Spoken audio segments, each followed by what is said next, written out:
नमस्कार, मैं हूं आपके साथ मयंक। देखिए, ईरान के ड्रोन्स को लेकर एक बड़ी खबर आई है। ईरान ने अपनी सेना में हदीद 110 यानी हदीद 110 नाम का ड्रोन जो है वो पूरी तरह से शामिल कर लिया है।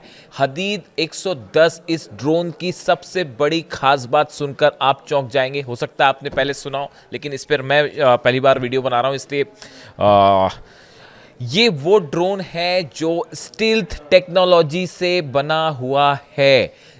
ईरान का पहला ड्रोन जिसमें स्टेल्थ टेक्नोलॉजी होगी। आज से ठीक 2 दिन पहले मैंने वीडियो बनाया कि ईरान B2 बॉम्बर बना रहा है, B2 बॉम्बर की तरह अपना जेट बनाना चाह रहा है। आपने खूब लाइक्स दिए उस वीडियो पे, खूब सारे व्यूज़ आए हैं।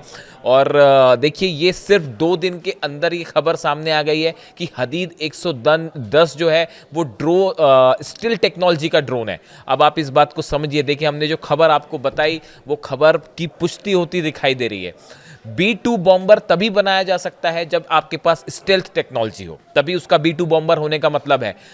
अब ईरान अपने ड्रोन में इस बात का कंफर्मेशन आ गया है कि ईरान का हदीद 110 हदीद 110 जो ड्रोन है इसमें स्टिल्थ टेक्नोलॉजी है। यानी ईरान अपने ड्रोन्स को लेके स्टिल्थ टेक्नोलॉजी हासिल कर चुका है, स्टिल्थ टेक्निक हासिल कर चुका है। इस ड्रोन की सबसे बड़ी खास बात, अगर हम सरल शब्दों में बात करें कि स्टिल्थ टेक्नोलॉजी क्या होती है और कैसे काम करता है, और इस ड्रोन की हम अगर बात करें, इस ड्रोन की सबसे बड़ी खास बात यह है कि ये रडार्स को चकमा दे सकता है। देखिए, शाहिद 136 ये ईरान का वो ड्रोन है जिसकी सबसे ज़्यादा चर्चा है। रूस ने इसका इस्तेमाल यूक्रेन में किया, ज़बरदस्त तरीके से सफलता हासिल की।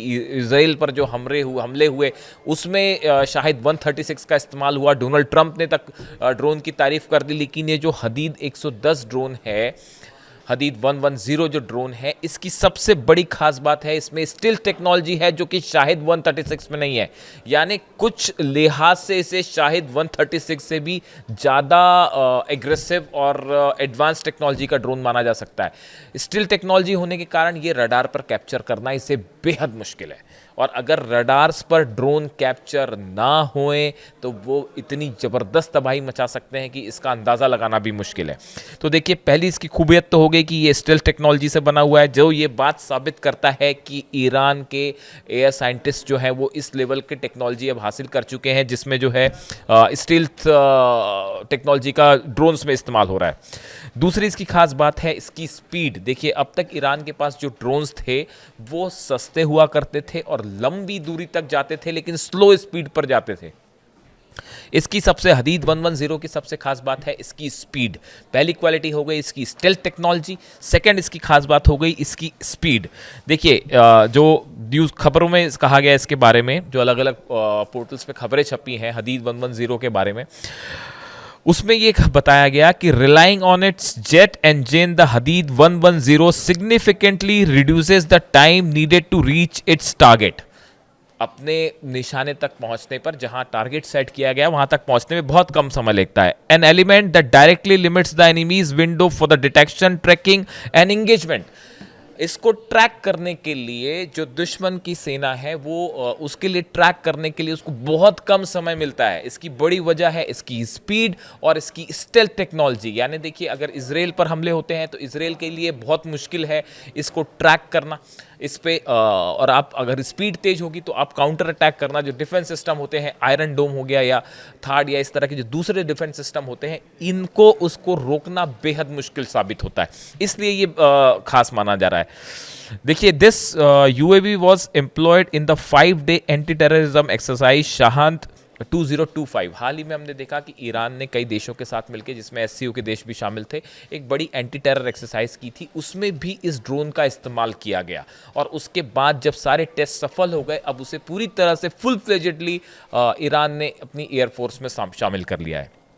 ये जो ड्रोन है सबसे पहले पिछले साल ही असल में इसको जो पहला इंट्रोडक्शन इसका किया गया था वो सुप्रीम लीडर अली खामनेई साहब जो हैं उनके सामने सबसे पहले इस ड्रोन को पेश किया गया था, और उसके बाद इसमें धीरे धीरे एडवांसमेंट किए गए। और जब इसकी स्टेल्थ टेक्नोलॉजी, कई सारे क्रॉस टेस्ट हुए, क्या रडार पर ये कैच हो पा रहा है, क्या ये दुश्मन देश जो है वो क्या इसको अपने रडार से पकड़ सकते हैं, या डिफेंस सिस्टम इसको हिट कर पा रहा है या नहीं, ये तमाम टेस्ट से गुजरने के बाद ये पाई गई बात कि ये अब तक के जितने ड्रोन्स हैं ईरान की, उसमें सबसे ज़्यादा फास्ट है। इसकी जो है डिस्टेंस 500 किलोमीटर है। बाकी जो ड्रोन्स हैं वो ज़्यादा डिस्टेंस तक ट्रैवल करते हैं लेकिन स्पीड कम होती है। ये सिर्फ 500 किलोमीटर ट्रैवल करता है लेकिन बड़ा फास्ट ट्रैवल करता है, एंड ऑलमोस्ट जो है विजिबल नहीं है ये, क्योंकि इसमें स्टेल्थ टेक्नोलॉजी लगी है। यानी अगर ईरान अपने शिप से ईरान के पास ये कैपेबिलिटी है कि अपने शिप से ड्रोन लॉन्च करे, और ईरान अगर चाहे तो अपने शिप्स पर इस ड्रोन्स को लगा के इजराइल के करीब ले जाके हमले कर सकता है। पूरे ओमान की खाड़ी में हो, फारस की खाड़ी में हो, इन पूरे इलाके में ईरान को एक बड़ा अपर हैंड मिलेगा इस ड्रोन्स की वजह से। इस सुसाइडल ड्रोन कहा जाता है कि इस पर अगर आप वॉरहेड लाद के अगर आप इसे छोड़ दें तो ये बड़े सटीक निशाने पर हमला करता है, स्पीड के साथ हमला करता है, और इसकी जो स्टेल्थ टेक्नोलॉजी है वो इसको सबसे घातक बना रही है।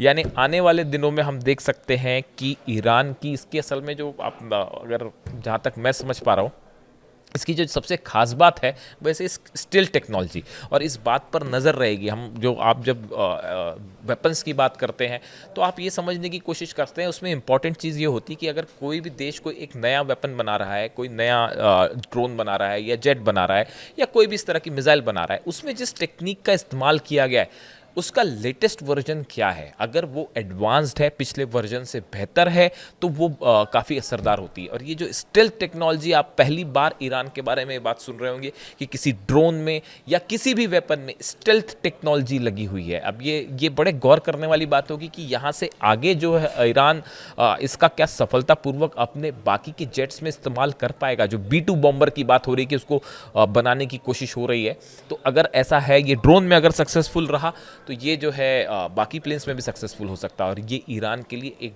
बड़ा गेम चेंजर साबित होगा, बड़ा घातक हथियार ये ईरान के लिए होगा, और इजराइल और अमेरिका के लिए इससे चिंता बढ़ सकती है। इससे जुड़ा जो भी अपडेट होगा आप तक पहुंचाएंगे। वीडियो कैसा लगा ज़रूर बताएं। Thank you so much.